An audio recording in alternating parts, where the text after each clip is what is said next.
இந்த பாகப்பிரிவினை பத்திரம் சொல்றாங்க இல்லையா? அப்படின்னா என்ன? அது எதுக்காகலாம் பயன்படுது? பாகப்பிரிவினைன்னா ஒரு ஃபேமிலியில இருக்கக்கூடிய ப்ராப்பர்ட்டி. ம். இது வந்து அப்பாவுடைய சொத்துக்களா இருக்கலாம். இல்லன்னா தாத்தா ஆல்ரெடி சொத்து பிரிக்காம தான் அது சொத்துக்களா இருக்கலாம். இத வந்து அந்த ஃபேமிலி மெம்பர்ஸ்க்கு வந்துட்டு ஷேர் பண்ணி குடுக்குறது தான் அது பாகப்பிரிவினை பத்திரம் அப்படின்னு சொல்லுவாங்க. ஓகே. ஸோ இப்போ ஃபேமிலி மெம்பர்ஸ்குள்ள இருக்கிறதுனால, ஸோ அவங்களுக்குள்ள ஒரு இன்டர்னல் அண்டர்ஸ்டாண்டிங்லயே அவங்க பேசி பிரிச்சுக்கலாம் இல்லையா? எதுக்காக இந்த பத்திரம், ரெஜிஸ்ட்ரேஷன் எல்லாம்? இது நீங்க கேட்கறது சூப்பரான கேள்விதான். இதே ம். மாதிரி தான் வந்துட்டு அதாவது ஒரு 40, 50 வருஷத்துக்கு முன்னாடி வந்து பிரிச்சாங்க. ம். என்ன அப்டின்னா வந்து அண்ணன், தம்பி ரொம்ப ஒரு அந்யோன்யமா இருப்பாங்க. ஒரு ஜாயிண்ட் ஃபேமிலி சிஸ்டம்ல இருப்பாங்க. ம். அப்படின்னு இருக்கும்போது, "தம்பி நான் வடக்கு பக்கத்து நீ எடுத்துக்கோ. ம். தெற்கு பக்கத்து நீ எடுத்துக்கோ." அப்படின்னு வந்து பிரிச்சு அவங்க குடுத்தாங்க.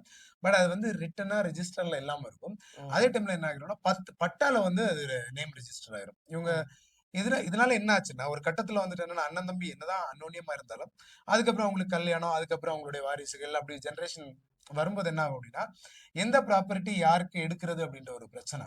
முக்கியமா ஓகே. என்னன்னா, இவங்க வந்து வாய்க்கால்ல அந்த வாய்மொழியா வந்து பங்கு வச்சுருவாங்க இல்லையா? ம். சோ அத வந்து ஒருத்தர் என்ன பண்ணுவாருன்னா, பயங்கரமா அவரு எஃபோர்ட் போட்டு அத வந்து நல்லா டெவலப் பண்ணி எடுத்து வச்சிருப்பாரு. ம். ஆனா, அவருக்குன்னு வாய்மொழியா சொல்லியிருக்கிறதுனால, அது அங்க எதுவுமே செல்லுபடி ஆகாது. ஈடுபடாது. கரெக்ட்டு. திடீர்னு என்ன அங்க எங்கேயாவது ஒரு கிருமி, வைரஸ் அங்க இருக்கும் இல்லையா? அவங்க என்ன பண்ணுவாங்கன்னா, எனக்கு அதுதான் வேணும்னு பிரச்சனை பண்ணுவாங்க. கண்டிப்பா. ம். பிரச்சனை பண்ணும்போது என்ன ஆகும் அப்டின்னா, இது யாரு சொந்தம் கொண்டாட முடியாது. அதனால வெட்டு, குத்து, கொலை வரைக்கும் போறதுக்கு வாய்ப்பு இருக்கு. சோ அதனால என்னன்னா, நீங்க ப்ராப்பரா உங்களுக்கு பங்கு வைக்கிறீங்களா? வாய்மொழியா பங்கு வச்சாலும், அத முறையா ஒரு பத்திரத்துல எழுதி அத பதிவு பண்ணிட்டீங்க அப்டின்னா, ம். பிற்காலத்துல இது பிரச்சனை வராது. ம். கோர்ட் கேஸ் வேண்டிய அவசியம் கிடையாது. ம். ஜெயில்ல போய் உட்கார வேண்டிய அவசியம் கிடையாது. நம்ம நெறைய பார்க்கிறோம். எங்க பார்த்தாலும் ஒரு வெட்டு குத்துனா, அதுல முக்கியமான ஒரு பிரச்சனையா இருக்கிற சொத்து பிரச்சனை. கண்டிப்பா.